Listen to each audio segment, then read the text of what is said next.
Hey everybody, it's Excess Master X. Welcome back to another episode of Pokemon LeafGreen. In the last episode, we progressed through the underground pass and, beat someone up in someone else's backyard. And yeah, nothing really came of that. This episode, we're going to be doing the hardest fight in the whole game.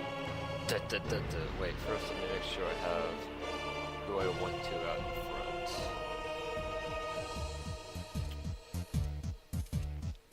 So I'm going to lead with Pikachu. Because this guy this probably isn't actually going to be that hard of a fight. But this guy has a level 20 Butterfree, which knows like a whole bunch of status moves. And if you let it get set up, it can be like not fun to take down. So I'm going to just try to take it down quickly. Oh, excellent. I paralyzed it. Everything is going perfectly. In fact, that was like... Wow, that was... Yeah. Alright, never mind. That... Oh. Okay, I was about to say that wasn't hard at all. Then... Okay. I don't want this thing to just set up all over me. So I'm gonna switch. Mankey has Vital Spirit. I'll send Yankee as the last resort, I guess. Yeah, okay. So yeah, just take down the Butterfree quickly, and it shouldn't be a problem.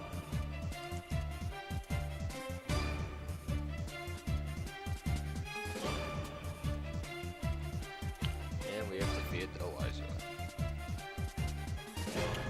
Okay, now I kind of feel silly for building that up so much.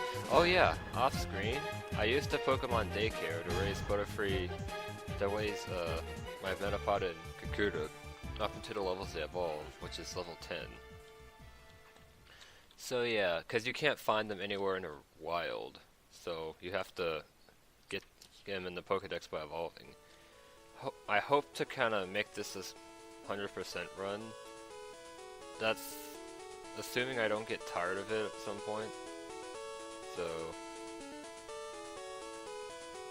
why am I showing this?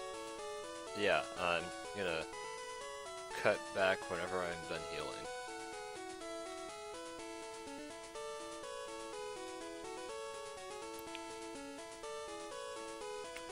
Okay. That probably wasn't really necessary to heal there, but the Pokemon Center was right there, so I thought might as well. Who's listening? Quit listening in on us. Okay, this guy has a Pikachu, or no, he has a Squirtle. Yes. He shows the same start as me. One thing that bothers a lot of people, including me, about these games in particular, is that, you know, in the Pokemon games, you have your starter Pokemon, which, like, you can't find any other starter Pokemon in the entire game. Like, they're just special Pokemon that only the professors have.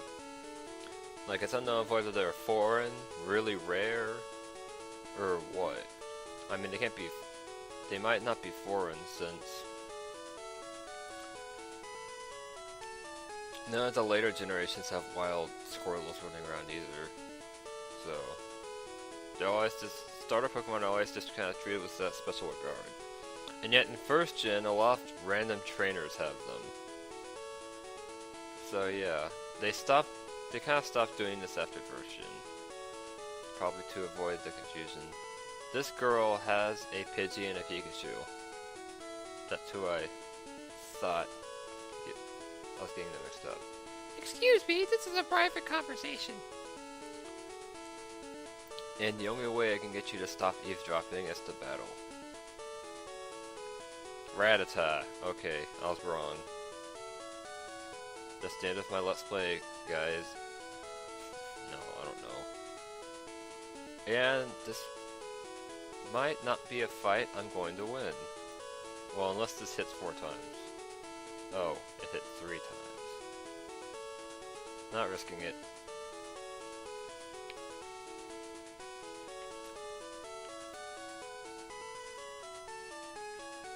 So once I beat these trainers, I should be done with this route.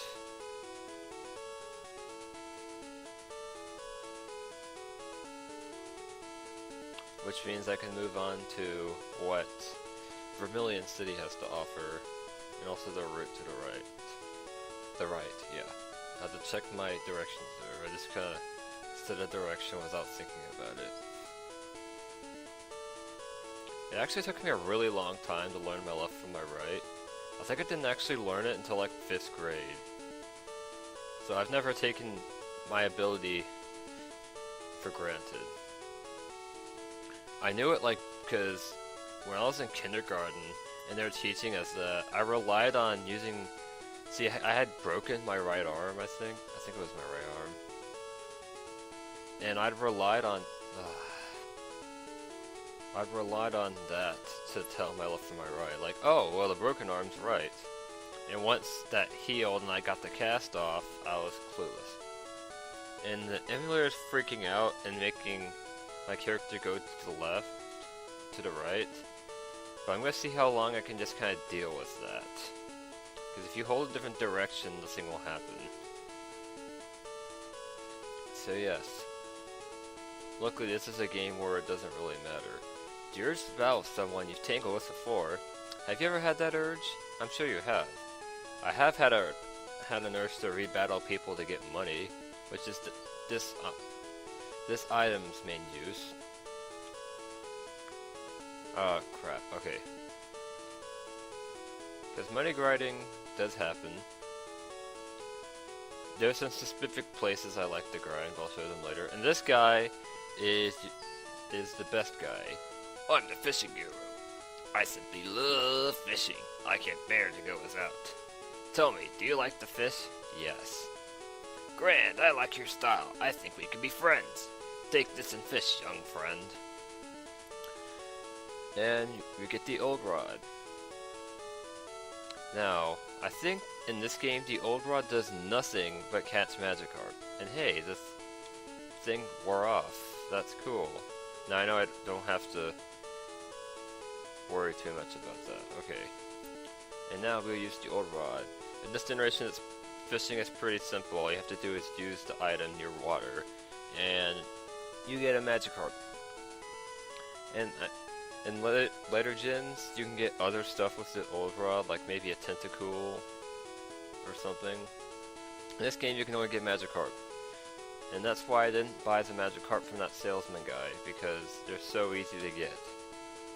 I'm gonna have Butterfree try to weaken this one, because I'm pretty sure a single move will knock it out. Magikarp level 5 only knows... Wow, okay. Never mind, let me just throw Pokeballs at it. I have Pokeballs, right? Yeah. As I was saying, Magikarp only knows Splash until level 15, where it learns Tackle. So it can be pretty difficult to raise. I am raising it in the Diamond run I mentioned.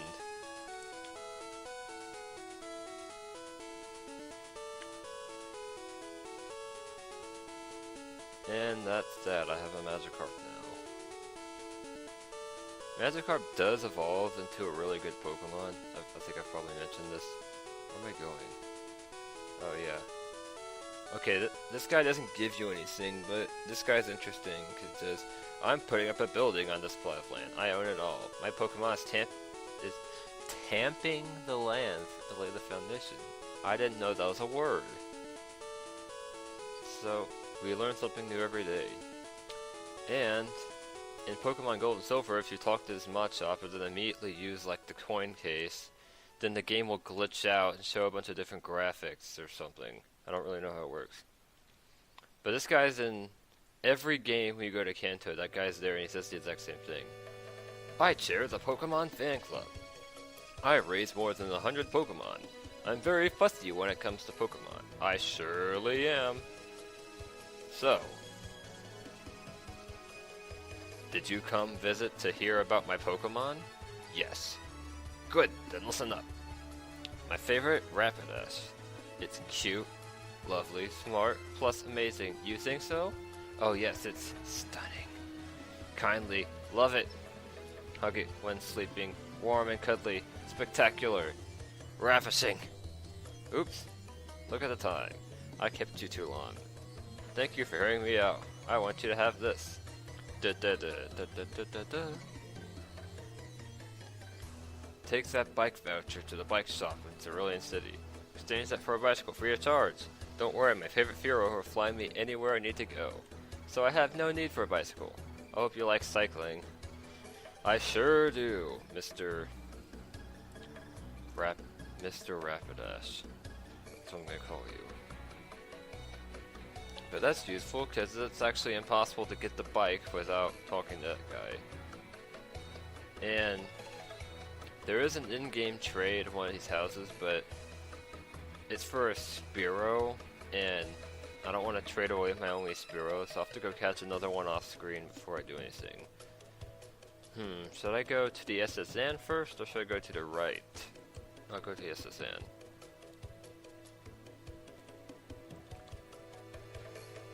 Welcome to SSN. Excuse me, do you have a ticket? Leaf flashed the ticket. Great, welcome to the SSN.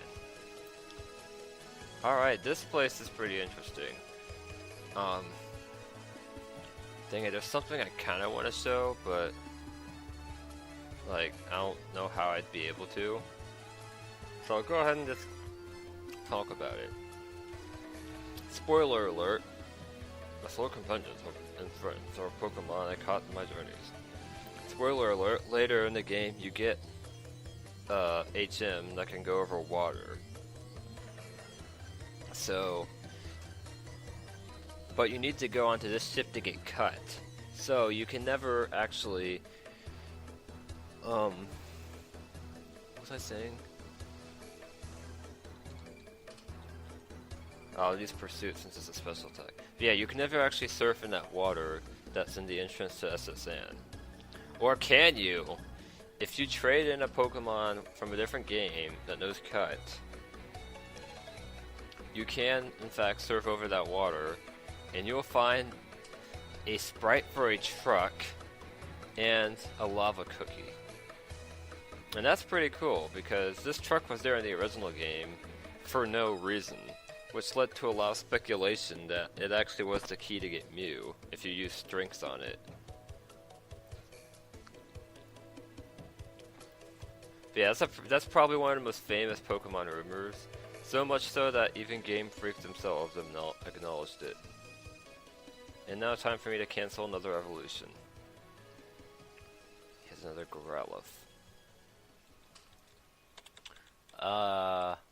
I would say keep out Mankey, but Intimidate will lower its attack.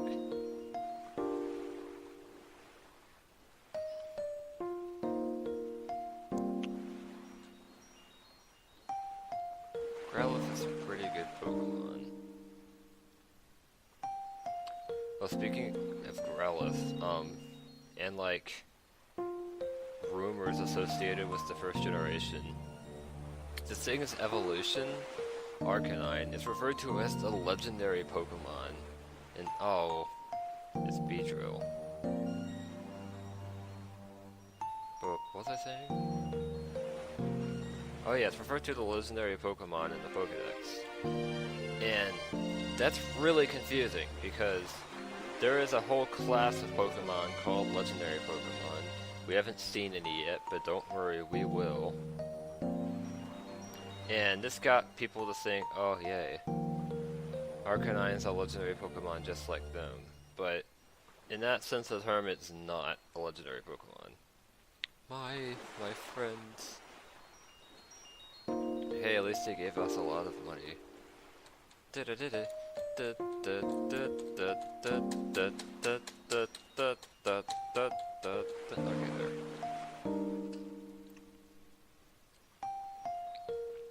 That whole evolution thing reminds me of a Rare Candy treatment comic, which reminds me that once, oh yeah, talk to this person, they will heal you.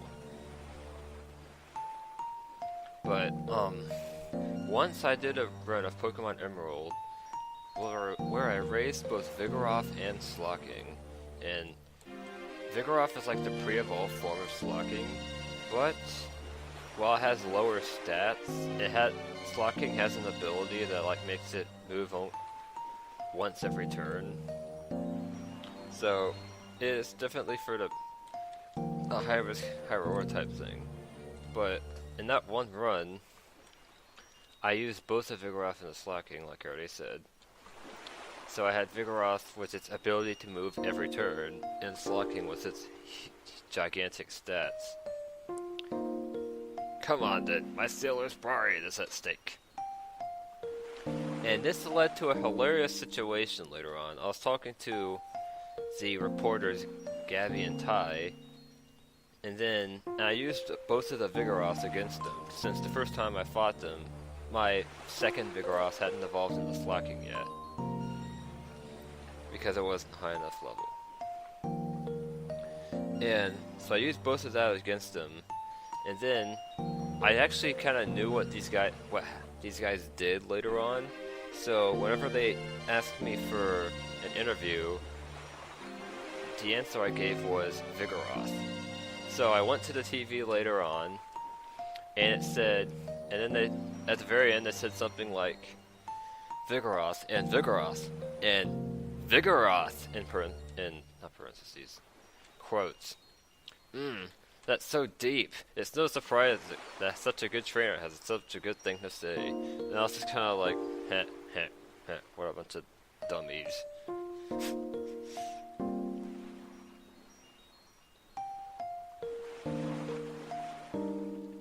I like to tell that story because it's kind of one of those things you can do.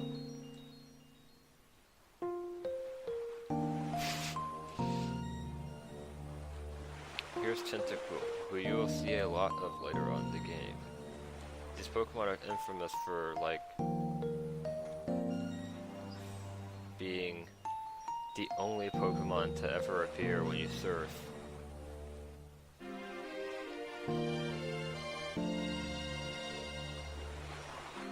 But they're actually pretty cool if you use them. I'm using one of them in my Pokemon Heart Gold run, which I still haven't finished. I've been doing it since like my freshman year of high school, and the basis of the run is, when I get a Pokemon, I would breed it until I get a nature I want. That like I already chose beforehand. Ooh, Razor Leaf. That is a good grass type move. In fact, it's probably the one I'll be keeping for the rest of the game. So yeah, final moveset completion, 25%. And I might talk more about that later. But as I was saying, what was I saying? Oh yeah, I'm using Tentacruel in that, and it's pretty good. It's pretty cool. And those Rapid Spin, I traded over Kabuto and bred it. Yeah. Anyways, I'm gonna go ahead and end the episode off here. Next time on Pokemon LeafGreen, I guess we'll continue with the SSN. There's nothing better to do. You have to do this to move on. See you guys then.